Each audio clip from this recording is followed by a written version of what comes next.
1838, Edgar Allan Poe wrote a story about 4 men shipwrecked at sea, starving, desperate. They draw lots to decide who will be eaten, so the others can survive. The unlucky one, a young cabin boy, is named Richard Parker. In 1884, a real ship called the Mignonette went down in the South Atlantic. 4 men survived in a safe boat, starving, desperate. They killed and ate the cabin boy. His name was Richard Parker.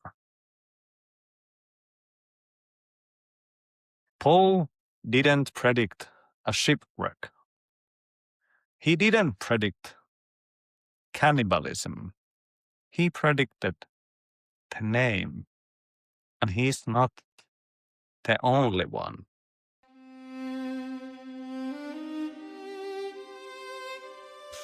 Let me tell you about a man named Morgan Robertson. In 1898, Robertson published a novel about the largest ship ever built. He called it the Titan. He wrote that it was deemed unsinkable. He wrote that it carried too few lifeboats. He wrote that on April night in the North Atlantic, it struck an iceberg and sank, killing nearly everyone aboard. 14 years later, the Titanic, the largest ship ever built, deemed unsinkable, carrying too few lifeboats, struck an iceberg on an April night in the North Atlantic and sank. But here is what most people do not know. Robertson did it twice.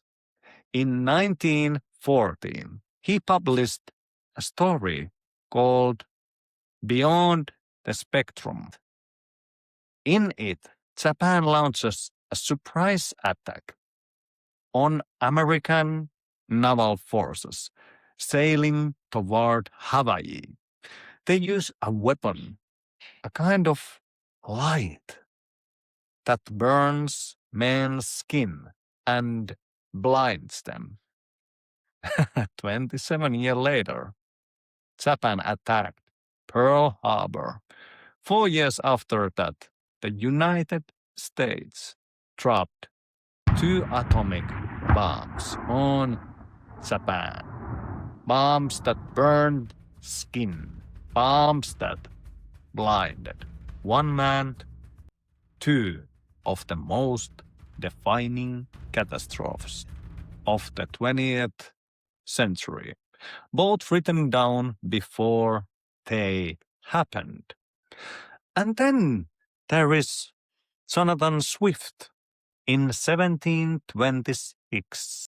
In Gulliver's Travels, Swift casually wrote that the planet Mars has not 1 but 2 moons. The funny thing is, there was no telescope on Earth powerful enough to see them. No astronomer suspected them. He just wrote it. In 1877, 151 years later, an astronomer named Asaph Hall pointed at telescopes at Mars and discovered exactly two moons, Phobos and Deimos. Jules Verne, 1865, wrote that humans would launch 3 men into space from Florida in an aluminum capsule, and they would splash down in the Pacific. In 1969, Apollo 11 launched 3 men from Florida in an aluminum capsule and splashed down in the Pacific. John Brunner, 1968, wrote a novel set in the year 2010. He predicted overpopulation reaching 7 billion. He predicted school shootings. He predicted satellite TV, electric cars, gay marriage, the rise of China, the fall of Detroit, the European Union, and a progressive president, whose name in the book was Obomi.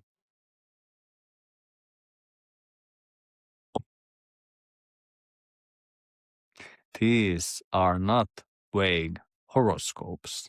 These are not someone will die soon. These are names, dates, specific weapons, specific cities, specific ships, specific moons. How?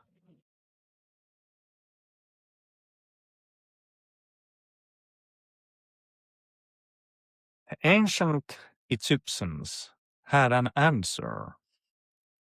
They had a god named Thoth. He was the god of the moon, of wisdom, of magic, of measurement. But above all, Thoth was the god who invented writing. The Egyptians believed that when Thoth gave humans the alphabet, he gave them a kind of God power. Because words do not just describe reality, they summon it. To name something was to call it into being. To write something was to make it real. This is why scribes were sacred. This is why the Pharaoh's name was protected. This is why erasing someone's name from a monument was considered worse than killing them. It erased them from existence itself. Now, think about the words we still use today. When you cast a spell, you are spelling. You are arranging letters in a specific order to create an effect. When you read a grimoire, a book of magic, the word is just a corruption of grammar. When something is enchanting, it is being chanted over. It just forgot. The ancients believed every word you write, every word you speak is a tiny act of creation. You are reaching into the unformed future and pulling something into shape. Most of us do this carelessly, complaining, doubting, repeating the words handed to us. But the writers I just told you about, Poe, Robertson, Swift, Verne, Turner, they picked up the pen and wrote clearly. They wrote with detail. They wrote with conviction. And the future arrived to meet them. So I want to ask you something. If writing is this powerful, if a sailor in 1898 can pull the Titanic out of the future, if a satirist in 1726 can pull two moons out of the sky, then what happens when you pick up the pen? What happens when you stop writing about what's wrong and start writing about what you want to be true? Most people never test this. They write grocery lists and angry texts, and that's it. They never sit down and write the world they actually want to live in. They leave that pen on the table and someone else picks it up. Advertisers, politicians, algorithms, and writes their future for them.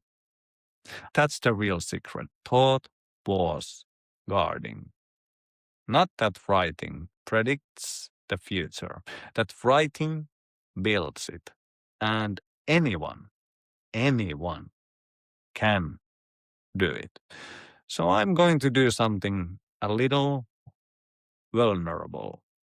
I'm going to write mine right here, right now. And then I'm going to give you a practice to write yours. Here is what I am writing into the future. I see a humanity that is happy. I see people living alongside artificial intelligence and robots, not as masters and servants, but as partners. I see the end of work as a burden. I see machines doing what machines do best: building, repairing, maintaining, growing food, keeping the planet not just alive, but flourishing in better condition than we ever managed alone. And I see humans finally free to do what we were always meant to do, to be with our families, to be with our friends, to create, to play, to move, to love, to wonder, to take care of each other and of this earth.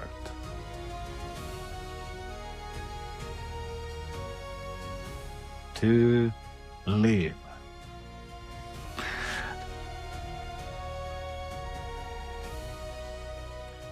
No one is grinding away their one short life at a job that hollows them out.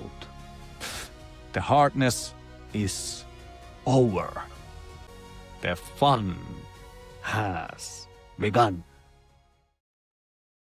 That's my prediction.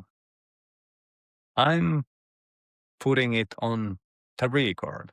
Years from now, someone will look back at this video and either laugh at me or thank me. I'm okay with either one because I picked up the pen. Now, here is yours. I'm calling it the thought practice. It takes about 10 minutes. Step 1. Get a piece of paper, a real one. Pen and paper carries a different weight than typing. Every spellcaster from every culture knew this. Step 2.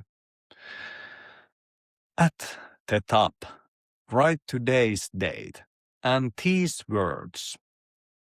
This is what I am calling into being.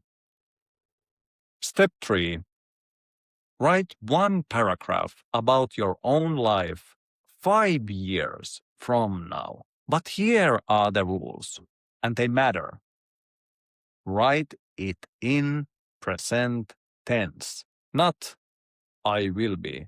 Write I am.